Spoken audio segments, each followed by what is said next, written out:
حضرت مولانا مفتی شعیب اللہ خان صاحب دامت برکاتہم نے ایک کتاب میں لکھا ہے، ایک نوجوان کا عبرتناک واقعہ۔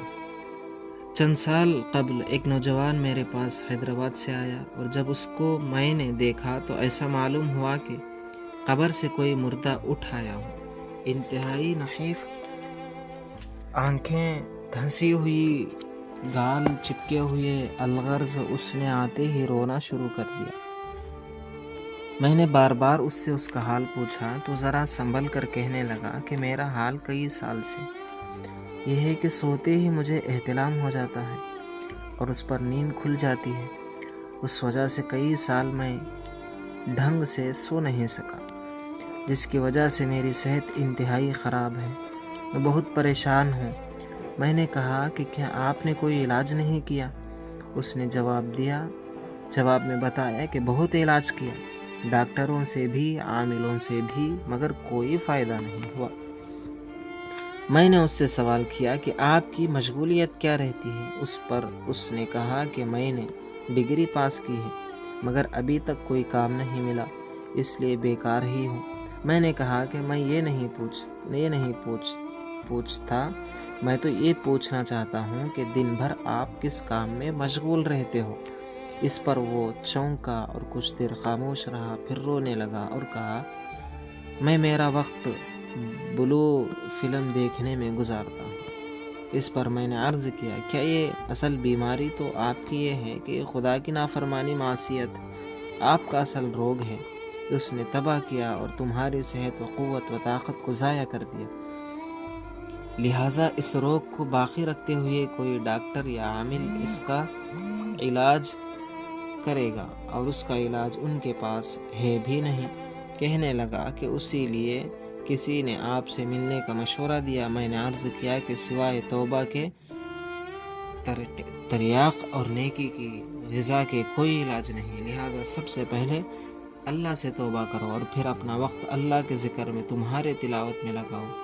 اس واقعے کا ذکر اسی مقصد سے کیا گیا ہے کہ ہم دیکھیں کہ بعض گناہ کسی طرح انسان کی صحت و قوت کو متاثر کر دیتے ہیں۔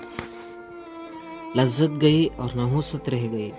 گناہ کا ایک ظاہری اثر یہ ہے کہ گنہگار کے چہرے پر اس کی نحوست و ذلت محسوس ہو جاتی ہے۔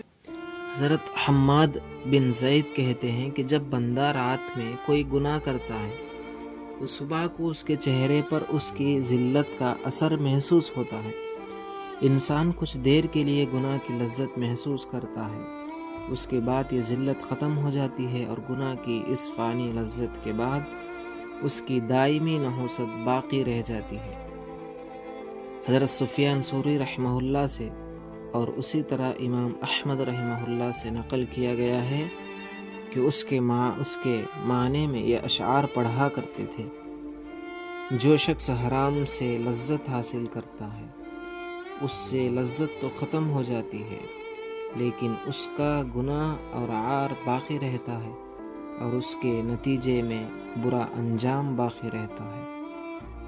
لہٰذا اس لذت میں کوئی خیر نہیں جس کے بعد جہنم کی آگ ہو۔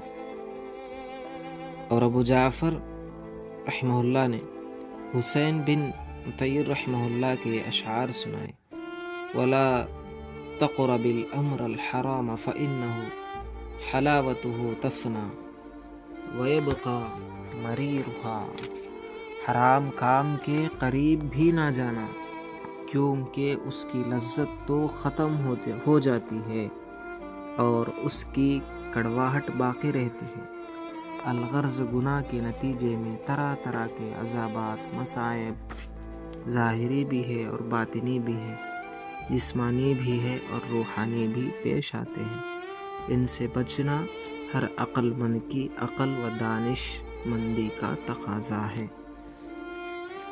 ہر کوئی گناہوں سے بچنا چاہیے۔ جب گناہ کا خیال آتا ہے تو موت کو یاد کرنا چاہیے کہ مرنے کے بعد اللہ اور اس کے رسول کو ہمارا چہرہ کیسے بتائیں گے۔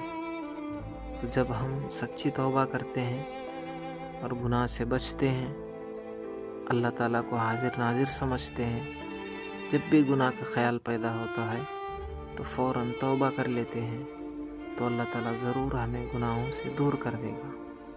اللہ ہم سب کو عمل کی توفیق عطا فرمائے۔